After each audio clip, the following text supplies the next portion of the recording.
members of the Governing Authority, members of the Academic Council, members of the graduating class of 2013, ladies and gentlemen. This is a celebratory occasion. There is much to celebrate. You, the graduates of 2013, are about to be awarded your degree or diploma, and while the years of student life have their advantages, they are also years of pressure, success often mingled with disappointments, but finally satisfaction and relief when all has been achieved.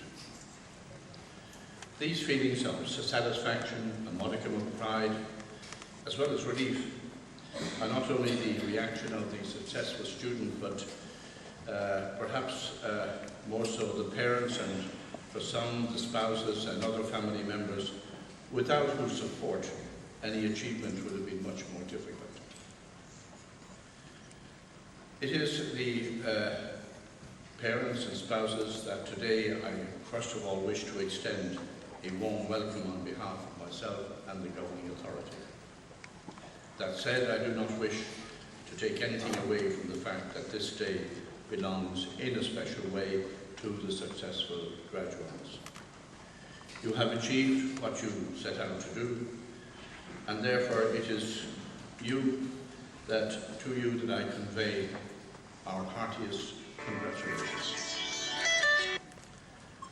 Today, however, is not a point of arrival, but a point of departure. You now find yourselves, in the words of Thomas Moore the Bard, on that narrow isthmus twixt two boundless seas, the past, the future, two eternities. And the challenges of the future do not come all at once.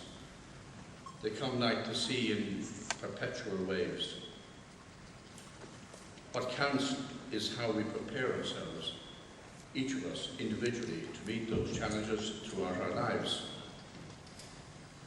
I have no doubt that the high standard of education which you have received here at the University of Limerick will equip you well to meet those challenges and to seize the opportunities which the future will present.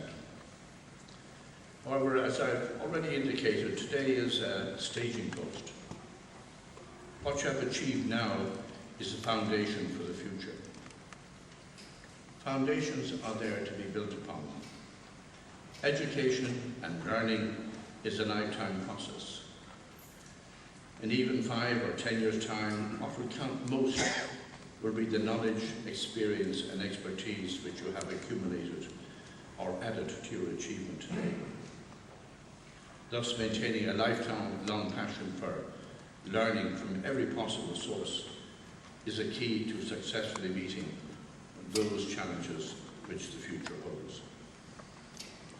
But you will encounter failures and setbacks. There is not a successful person, although you define that, in this hall or anywhere, who has not met with a series of failures or setbacks throughout their lives. It may be tried to say, but nonetheless true, that we learn from our failures. So when you encounter setbacks in your career, have confidence and be positive. Perseverance and hard work are two essential tools in achieving your goals. As one American commentator observed, you can't climb a ladder with your hands in your pockets. It would be wrong, however, to view success solely from the perspective of a career in the workplace. As individuals, we are inextricably involved with all those around us: family, friends, colleagues, community, and society generally.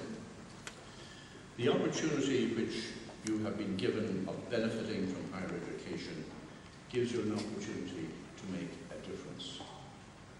Not just a difference to yourselves, but to make a difference to all those around you. Those on whom you depend, those for whom you have responsibility, and indeed a difference to society and your country.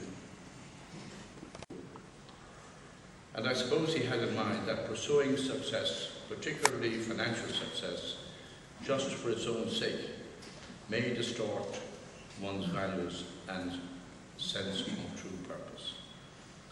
It is important to do what you like doing, what you value doing. If you follow that path with hard work and respect for others, then you will find that success is indeed a consequence. And it can be a consequence even in the face of adversity. We face an adverse economic and fiscal environment, but it will not last. We are on the path, a difficult one, to recovery. Even then, there are many good stories and opportunities in the economy today, often obscured by clouds of negativity in which some are over-focused. There are real prospects for the self-reliant who persevere. Be optimistic and focus on the positive. Now, before I conclude, I wanted to say how privileged I feel to be present today at my first series of conferrings as Chancellor of the University of Ireland. The University has just celebrated its 40th anniversary. You only have to look around the magnificent campus to see the outward signs of its monumental educational success in those 4 decades.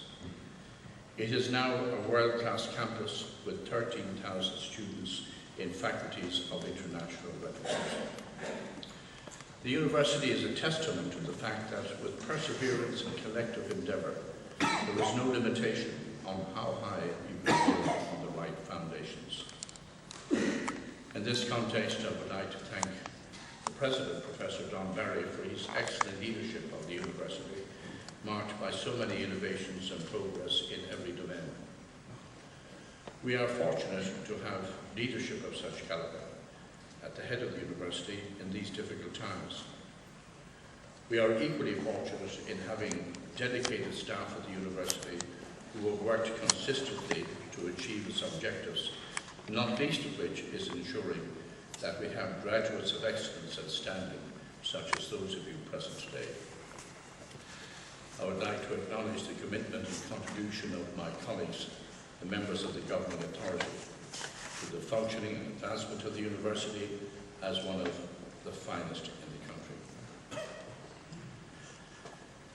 The university is proud of its graduates and their achievements, and the university is proud of your achievements.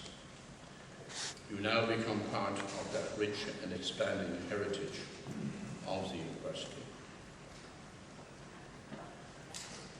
Some might say you're now departing into the real world.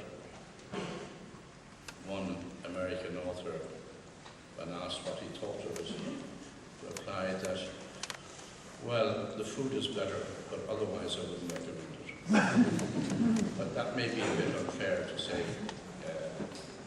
you're making such a departure, because you have in fact lived with the real challenges of your years here at the university. You have successfully met them, and I'm happy to conclude by once again, on behalf of myself and the governing authority, congratulating you on your achievements and wishing you every success in the future. Thank you.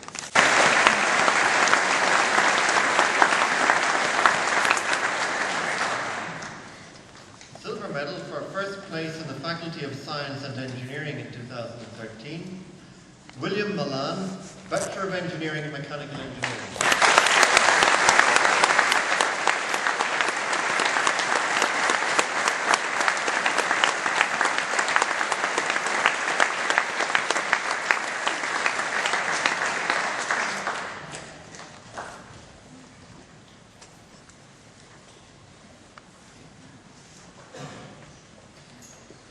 Professor Don Barry, President of the University, will now deliver his conferring address.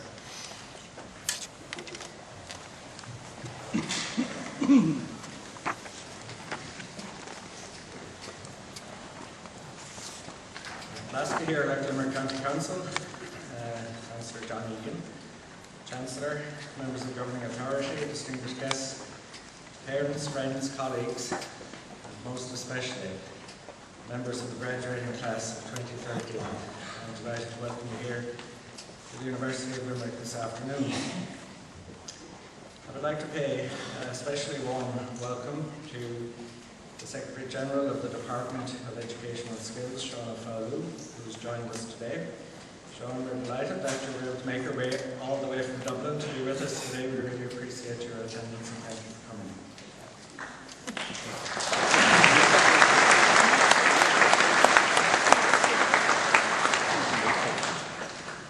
For all of us at UL, the conferring ceremonies are a very special time, a time of celebration and a time of hope. It's a momentous occasion for our graduates and a time of great pride for the staff of the University of Limerick. In this hall today, I'm sure there are many stories from the past few years of challenges overcome and of goals met, stories of deadlines, projects and examinations, moments of despair, and moments of illumination. No? Even one moment of illumination. Okay, well, I guess there probably are many other stories of great friendships formed and epic adventures that will become even more epic whenever you get together with your classmates in the future and recall your time at UL. So before I go any further, I would ask you, the graduates, just pause for a moment, take stock, look around and enjoy this moment right here. This is your moment. So breathe it in and be very proud of yourself and of your achievement.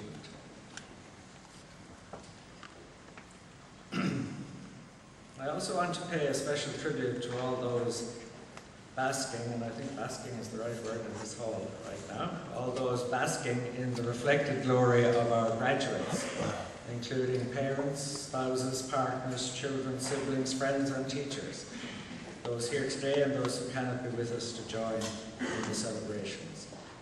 They too deserve immense credit for their role in helping our graduates get through the rigours of the university programme.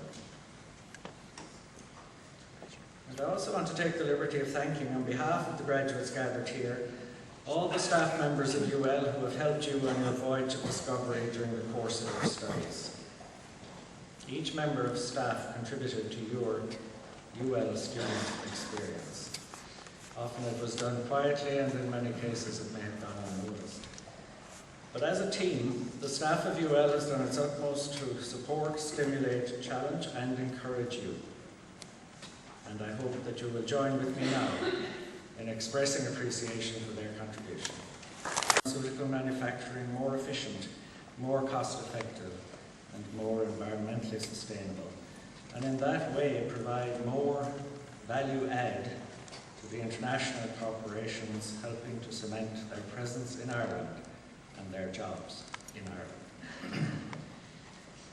The importance of this centre to the pharmaceutical industry is reflected in the fact that 10 million of the 40 million funding announced will come directly from the pharmaceutical companies themselves. But the strength of this institution really comes from our people. Those individuals who over the years have committed themselves to the growth and development of this university.